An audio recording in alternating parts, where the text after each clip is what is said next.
Então, vamos começar então. Mártires cristãos dos primeiros séculos.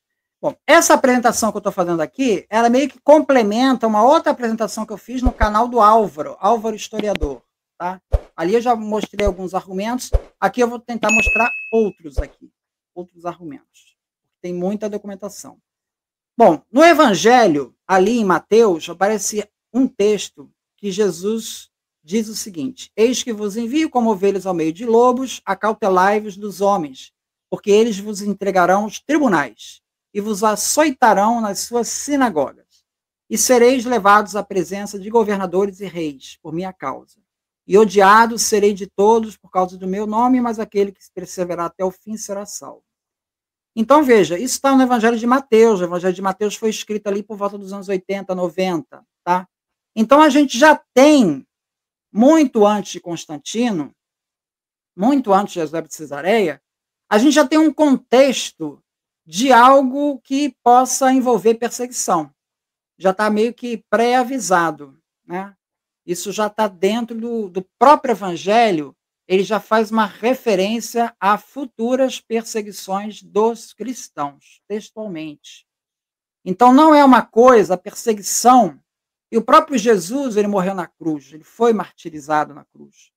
Então, a ideia de cristãos sendo martirizados por sua fé, não é uma coisa já de cara, já não é estranha.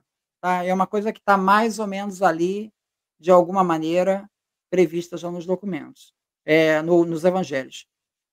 Aqui um resumo do que eu vou falar. Vou falar um pouco sobre as lendas, sobre esse tema, tá? Vou tratar de dois artigos principais que chamaram mais atenção aí na internet. Um é um livro da Cândida Moss, O Mito da Perseguição, vou falar um pouco sobre ele.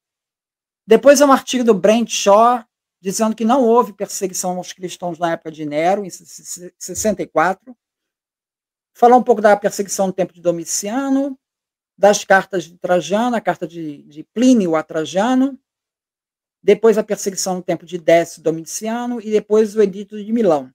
A gente pode dividir esse período de perseguição em fases, tá? Em fases. A primeira fase é aquela fase que o Feliciano da Choupy comentou ali. Seriam os judeus perseguindo os cristãos, não perseguindo, mas entrando em atrito com os cristãos, matando Tiago, filho de Zebedeu, depois matando Tiago Justo, irmão de Jesus, né? Então tem ali já uma tensão com os judeus, tá? Por causa da fé cristã. Mas ainda esporádica. Tá? Tem a perseguição, teria sido no tempo de Nero, mas ainda muito esporádica. Quando chega na carta de Trajano, ela vai abrir, os autores consideram que está se abrindo ali uma segunda fase, porque o Trajano ele faz uma referência do que fazer com esses cristãos, e o imperador Trajano diz, olha, não precisa perseguir esses cristãos, tá? Não precisa perseguir. Se trouxerem eles a você, você julga e, se for o caso, condena a morte, se você achar, mas não precisa sair perguntando por eles. Então, essa parte de Trajano já revela que não existe uma legislação do Império de caça aos cristãos na época ali do Trajano. Tá? Não tem nada sistemático ali. Ali meio que oficializou isso, que já estava meio subtendido, que não havia essa legislação. Então, a carta de Trajano ele confirma isso, que não temos uma legislação geral de perseguição aos cristãos. Isso seria, então, a segunda fase, essa já sobre Trajano. A terceira fase seria sobre Décio Domiciano, que ali sim nós já vamos ter perseguição contra os cristãos mais sistemática, com mais força. Tá? Então, assim, quando se fala em perseguição, você tem que saber em que período você está. Se você está no período de Décio, que é ali por volta de 250, Domiciano, que é ali por volta de 303, ou se você está no tempo de Trajano, que é ali por volta de 120. Ou se está lá no começo, que é lá nas primeiras décadas. Aí. Bom, falar um pouco sobre as lendas. Bom, eu tenho um vídeo que mostra aí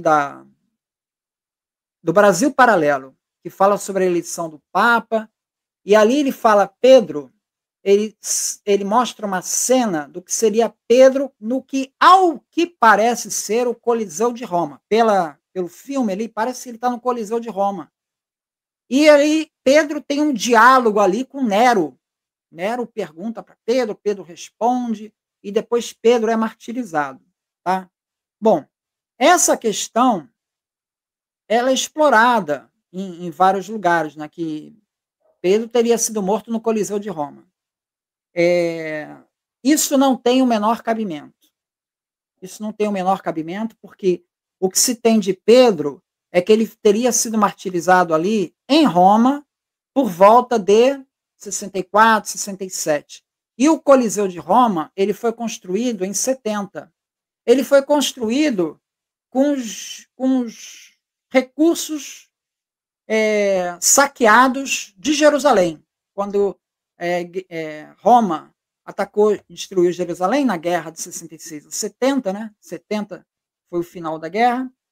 Eles levaram os despojos da guerra. Então, com esses despojos e com os escravos judeus que vieram, prisioneiros de guerra, eles foram usados para construir o Coliseu de Roma. Isso no ano 70. Então, na época de Pedro, o Coliseu de Roma não existia. Então, não tem como Pedro ter sido martirizado no Coliseu. É uma impossibilidade histórica, não tem como isso ter acontecido. Né? Existe aqui no Coliseu, o Coliseu de Roma, ainda assim, né, ele foi associado aos mártires cristãos e declarado sagrado pelo Papa Bento XIV, em 1749, que ergueu uma cruz no local em sua homenagem. Existem listas de mártires, de santos que foram supostamente mortos no Coliseu, mas nós não temos condições de verificar historicamente isso. Então, veja, o martírio de Pedro e Paulo em Roma, não temos nenhuma indicação de que foi no Coliseu de Roma. Pelo contrário, o Coliseu não existia. Tá? E nós não temos nenhuma documentação que mostre um cristão sendo martirizado no Coliseu de Roma. Tá? É plausível que cristãos tenham morrido no Coliseu, mas não há provas diretas. Tá? Aqui eu falo do Coliseu, que foi construído então, sobre o tempo do Vespasiano e concluído pelo filho dele, pelo Tito. Eita, tem o Flaviano ali, né? Isso. Olha. Essa dinastia Flaviana, que foram os que saquearam Jerusalém, né? Eles conquistaram Jerusalém, trouxeram as riquezas para Roma e construíram depois o Coliseu de Roma. Então, essa tradição... O legal, né, que eu acho que o Francis está por aí também, né? Eu vi ele aqui. Em breve também o Francis vai vir aí, pessoal, para falar sobre a teoria, vai comentar aqui conosco. Então, vai ser interessante aí o papo aí também. Existe em Roma, né, um arco, né, um arco do triunfo, né, em que nas inscrições do arco do triunfo aparece uma cena onde eles trazem esses despojos da guerra dos judeus para Roma. Isso foi motivo de um triunfo lá em Roma, para comemorar essa vitória. Tá? Bom, a tradição, ela começou a se consolidar, essa tradição de cristãos mortos no Coliseu, somente na Idade Média. Tá? E depois teve o episódio aí do Papa Bento XIV, que declarou o Coliseu como local sagrado em homenagem aos cristãos ali martirizados, mesmo que a gente não tenha essa prova documental. Esse aqui é o monumento que foi construído ali no Coliseu, essa inscrição, que é do Papa lá. E aqui está o trecho da inscrição, que fala, então, em memória aos que morreram aqui no Coliseu. Mas, novamente, nós não temos documentação sobre isso. Tá? Bom, existem diversas narrativas das histórias de santos, né? As histórias de santos são conhecidas como hagiografia, né? E a gente tem uma particularmente bastante famosa, que é a Legenda Áurea, que é uma narrativa de santos construída ali, montada ali por volta de 1260. E que foi um sucesso durante a Idade Média. Então, ali conta a história de vários santos.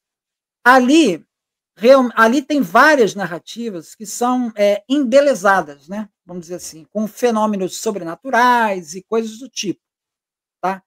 E que a gente não tem como verificar. Um típico exemplo, eu destaquei aqui, é do São Silvestre. São Silvestre, ele é relatado como tendo recebido instruções, milagrosamente, de São Pedro, e uma visão que permitiu que ele exorcizasse um dragão. Esse dragão, ele a todos os dias, ele assassinava mais de 300 homens só com o bafo desse dragão. Tá? Então, esse tipo de narrativa tem na Legenda Áurea. Isso foi objeto de revisão por autores como Erasmo de Roterdã, no século XVI. Ele começa a questionar as fontes dessas narrativas aí. Esse livro daí, o livro do Hippolyte de la Haye, ele conta essa história aí, que particularmente depois do Concílio de Trento, a própria Igreja Católica, ela iniciou um movimento de revisão crítica desses textos hagiográficos, das histórias dos santos, para combater uma série de exageros e lendas inverossímeis. Tem outra lenda que conta também, é de um santo que ele é padroeiro lá de Paris, que é Saint-Denis, se não me engano. E ele teria sido morto, cortaram a cabeça dele, e aí depois ele pegou a cabeça dele, colocou aqui embaixo do braço e caminhou por não sei quantos quilômetros, e a cabeça, enquanto caminhou pelos quilômetros, a cabeça continuou falando, pregando e convertendo mais cristãos ao longo do caminho. Tá? Então, esse tipo de narrativa, tem várias narrativas aí na Legenda Áurea. Tá? Então, esse movimento de revisão começou ali também, já no século XVI. A gente viu lá com Erasmo de Roterdã. Depois tem o Concílio de Trento. A Congregação dos Ritos começou a analisar sistematicamente essas histórias. Aqui eu falo da história do Saint-Denis. Saint-Denis, o túmulo dele está nessa basílica aqui, na Catedral de Saint-Denis. E pronto, essa história da cabeça cortada que prega, né? O Acta Sanctorum, Atas dos Santos, é um texto enciclopédico de 68 volumes que conta a vida dos santos. Esse projeto foi idealizado no século XVII, já tentando trazer uma narrativa mais confiável, só com os dados que fossem devidamente comprovados por documentos. Esse projeto foi continuado pelo jesuíta Jean Bolin. Eu ia comentar isso, porque o Papa Francisco, né, o antigo Papa Francisco, ele comentou muito sobre a Acta Sanctorum, né, que é o Ato dos Santos, né, que é da linhagem de Enem, que é dos papas jesuítas. Isso. Então, esses jesuítas, liderados aí por esse Jean Bolin, eles vão fazer essa revisão dessa literatura toda e fazer, tentando retirar esses elementos aí que não são historicamente comprovados, tá? Então, veja, a história de que houve exageros e lendas, ela é reconhecida pela própria igreja, tá? A própria igreja já reconhece, já iniciou o movimento lá atrás já para rever essas histórias. Isso aqui é outra história interessante, que uma vez eu fui numa live que eu falei dessa questão da perseguição, né? E ali você tem... aí apareceu uma pessoa dizendo, não, que quando Jesus morreu, no dia seguinte o Império Romano baixou uma lei mandando perseguir todos os cristãos. Bom, não existe isso, não existe essa tal lei. Nem evidência de que pudesse existir isso. Muito pelo contrário, se você for ler Atos dos Apóstolos, né? Atos dos Apóstolos, quando Paulo é apresentado à autoridade lá, romana, ele diz assim, olha, eu não encontrei nada que possa ser passível de punição. Paulo era um cristão, ele estava defendendo Jesus ali, né? Cristão no sentido... Esse nome veio depois, tá? Se popularizou mais no século II. Mas Paulo era uma pessoa que defendia a fé cristã, vamos colocar assim, né? E essa autoridade romana viu aquilo e não viu ali nenhum delito. Então, ali, em Atos dos Apóstolos, já há uma evidência de que não existe uma lei romana para perseguir cristãos. No tempo do Atos dos Apóstolos, não. Então, Então, essa pessoa, nessa live, ela chegou e falou assim, não, que teve essa lei aí dos romanos, e aí os cristãos, eles fugiram, eles foram se refugiar e ficaram morando nos subterrâneos, até a época de Constantino. Ficaram lá durante 300 anos, vivendo por ali, e só poderiam sair do subterrâneo depois de 300 anos. Cara, essa história não existe, não tem cabimento isso, não tem cabimento nenhum. Existe realmente um lugar lá na Turquia, que fica nesse lugar, Derinkuyu, na Turquia, que foi descoberto esse lugar, é um complexo com 18 andares, de diversos locais onde as pessoas se refugiavam, tá? Derinkuyu é apenas uma das várias cidades subterrâneas da Capadócia.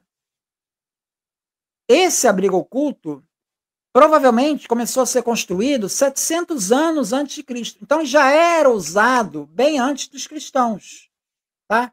Os cristãos eventualmente também usaram esse local. Mas isso já no período bizantino. Não foi no período logo depois da morte de Jesus. Então tivemos cristãos ali, eventualmente sim, houve uma grande confusão lá naquela região, aí o pessoal vai e se esconde ali, tá? Mas não foi um local construído só para cristãos, e muito menos foi uma reação a uma perseguição instituída quando Jesus morreu. Não tem nenhuma evidência disso. Uma outra lenda que eu também queria falar é essa questão do código secreto. Não sei se você já viu essa lenda aí, que conta assim, peixe, né? O peixe, pois é. Peixe. Porque que o Império Romano perseguiu os cristãos desde o começo, então eles viviam em segredo, e aí eles inventaram esse código secreto. Vinha ele desenhava essa parte de baixo do peixe.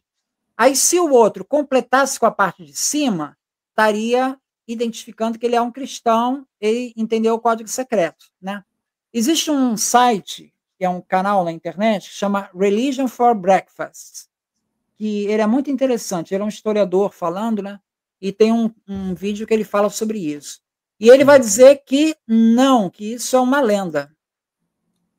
Tá? Essa lenda foi proposta aí por esse autor aí, Robert Mowat. Ele supôs isso como uma suposição, que seria um código secreto para fugir às perseguições. Mas aí o que acontece é que, se você analisa a literatura dos cristãos da patrística aí dos primeiros séculos, e aqui foram analisadas aqui 22 obras lá dos primeiros séculos, então você vai ver que ninguém, absolutamente ninguém, se refere a esse símbolo sendo usado como código secreto. Então, os autores são quase unânimes em entender que isso é uma lenda, isso é uma coisa contada posteriormente, foi inventada posteriormente, mas isso não tem amparo histórico. Ou seja, os cristãos ali nos primeiros séculos ali, eles não viviam escondidos. Como eu falei, era uma perseguição, se podemos chamar assim de perseguição, né? Ou seja, era uma coisa muito esporádica. Muito esporádica. A perseguição que teve lá no tempo de Nero, né, que é apontada como uma das primeiras perseguições do Império Romano, né? Você já teve ali problemas com os judeus, tá? Os judeus já mataram Tiago, irmão de Jesus, mataram Tiago de Zebedeu, filho de Zebedeu, já teve problemas ali com os judeus, tá? Mas com Roma, a primeira ocorrência que poderia ter alguma imagem de perseguição seria com Nero. E aí há uma controvérsia sobre isso, eu vou mostrar isso mais adiante. Mas aí, essa controvérsia com Nero, ela acontece não porque o indivíduo fosse cristão, entendeu? Seria o entendimento que se tem daquilo é que cristãos foram mortos ali como bode expiatório. Ou seja, houve um incêndio em Roma e os cristãos foram acusados do incêndio e escolhidos como bode expiatório. Então, na verdade, eles foram acusados de terem incendiado. Ele não está sendo morto por ser cristão. Ele está sendo por professar a fé cristã. Ele está sendo morto por supostamente ter incendiado a cidade. A gente vai falar isso mais à frente.